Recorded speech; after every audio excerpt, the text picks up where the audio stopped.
Welcome to beauty cooking channel. இன்றைக்கி நம்ம சேனலில் வெனிலா கஸ்டர்ட் கேக் எப்படி பண்ணுறதுங்கிறத பார்க்கலாம்.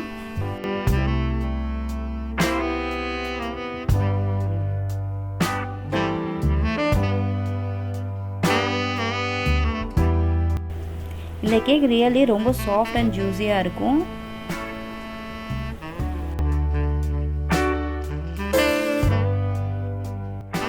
இதுக்கு ஃபஸ்ட்டு நம்ம 2 எக் எடுத்துக்கிறோம். இதில் ஒயிட் அண்ட் எல்லோவை ரெண்டையுமே செப்பரேட் பண்ணி நம்ம வச்சுருக்கோம். இப்போ நம்ம இந்த ஒயிட் பார்ட்டை நல்லா பீட் பண்ணிக்கலாம். ரொம்ப ஸ்டிஃப் பீக்காக பீட் பண்ணணும்னு அவசியம் இல்லை. ஓரளவுக்கு ஃப்ளஃபி ஆகிற அளவுக்கு நம்ம பீட் பண்ணிக்க போகிறோம்.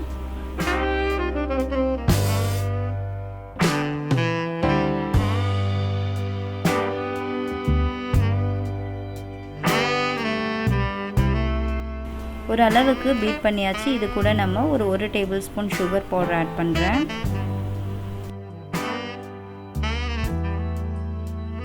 மறுபடியும் கொஞ்சம் பீட் பண்ணிவிட்டு இன்னொரு டேபிள் ஸ்பூன் ஆட் பண்ண போகிறோம். இதே மாதிரி ஒரு 3 டேபிள் ஸ்பூன் பவுடர் சுகரை ஆட் பண்ணிக்கோங்க.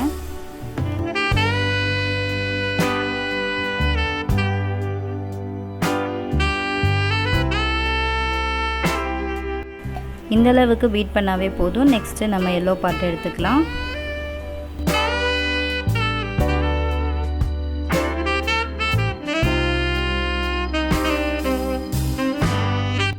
எல்லோவை நல்லா விஸ்க் பண்ணிட்டோம். இப்போ இது கூட நான் 1/3 கப்பு பவுடர் சுகர் ஆட் பண்ணிக்கிறேன். 3/4 கப்பு ப்ளைன் ஃப்ளார் எடுத்திருக்கோம். நான் ஒரு 1/2 கப்புக்கும் அதிகமாக தான் இதில் எடுத்திருக்கேன். 1/2 teaspoon baking soda and 1 teaspoon baking powder எடுத்திருக்கோம்.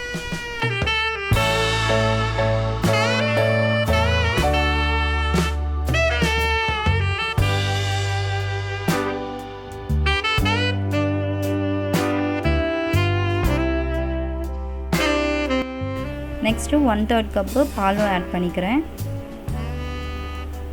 1 டீஸ்பூன் வெனிலா எசன்ஸும் ஆட் பண்ணிக்கிறோம்.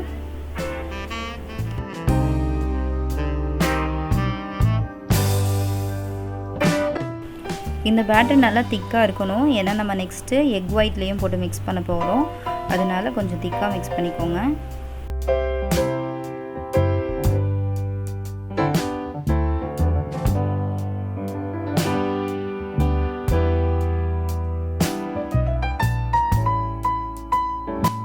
ரொம்ப ஜென்டலாக இதே மாதிரி ஃபோல்ட் பண்ணி விடுங்க.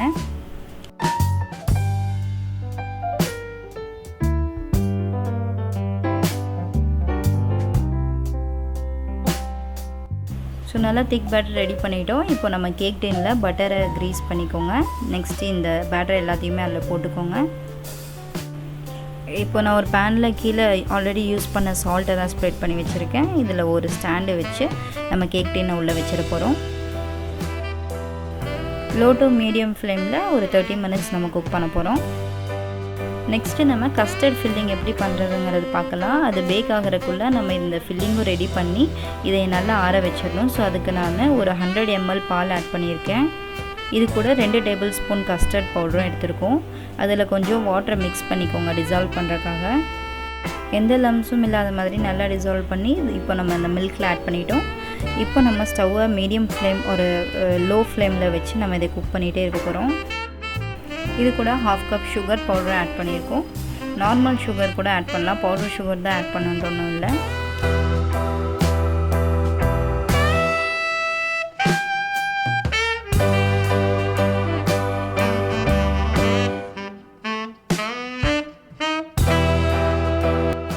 இந்த அளவுக்கு திக்காக குக் ஆன போதும். இப்போ நம்ம ஒரு பவுலில் ட்ரான்ஸ்ஃபர் பண்ணி ஒரு 15 மினிட்ஸ் கூலாக வச்சிடலாம்.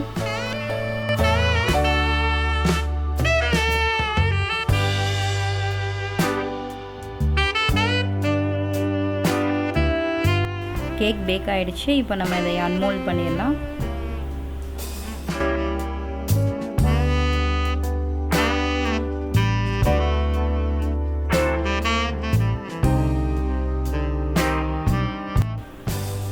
இது 15 மினிட்ஸ்க்கு அப்புறம் நம்ம இதை எடுத்துருக்கோம். நல்லா செட் ஆகிடுச்சு. இந்த அளவுக்கு தான் இருக்கணும்.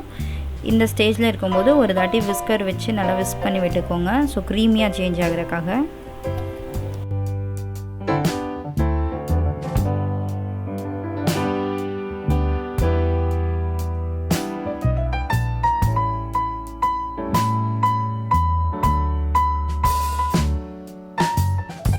இப்போ நம்ம இந்த கேக்கை ரெண்டாக ஸ்லைஸ் பண்ணி எடுத்துடலாம். யூஸ்வலாக நம்ம ப்ரிப்பேர் பண்ணுற கேக்கோட ஹைட்டு இதுக்கு தேவையில்லை. இது ரொம்ப தின் கேக்காக தான் நம்மளுக்கு வேணும். ஸோ இதை நம்ம ரெண்டாக கட் பண்ணிக்க போகிறோம்.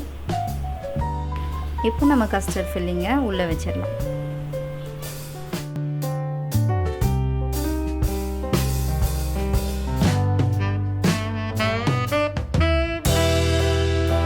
இது ஒரு 10 minutes ஃப்ரிட்ஜில் வச்சு கூட நம்ம கேக்கை கட் பண்ணலாம், நல்லாயிருக்கும்.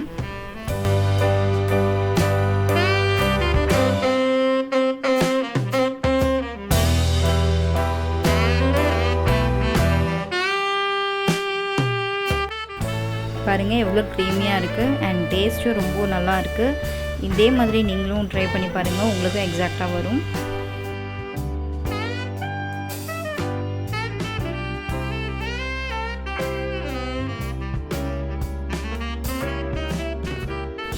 இதுக்கு மேலே நான் கொஞ்சம் சுகர் டஸ்டிங் பண்ணுறேன். இதே மாதிரி உங்கள் வீட்லேயும் ட்ரை பண்ணி பாருங்கள். இந்த ரம்ஜான் டைம் அண்ட் லாக்டவுன் டைமில் கண்டிப்பாக உங்களுக்கு ரொம்ப பிடிக்கும். ட்ரை பண்ணி பார்த்துட்டு உங்களோட கமெண்ட்ஸையும் ஆட் பண்ணுங்கள் மறக்காமல். இந்த வீடியோ உங்களுக்கு ரொம்ப பிடிச்சிருந்தால் லைக் பண்ணுங்கள், ஷேர் பண்ணுங்கள். மறக்காமல் பியூட்டி குக்கிங் சேனலை சப்ஸ்கிரைப் பண்ணுங்கள். தேங்க்யூ.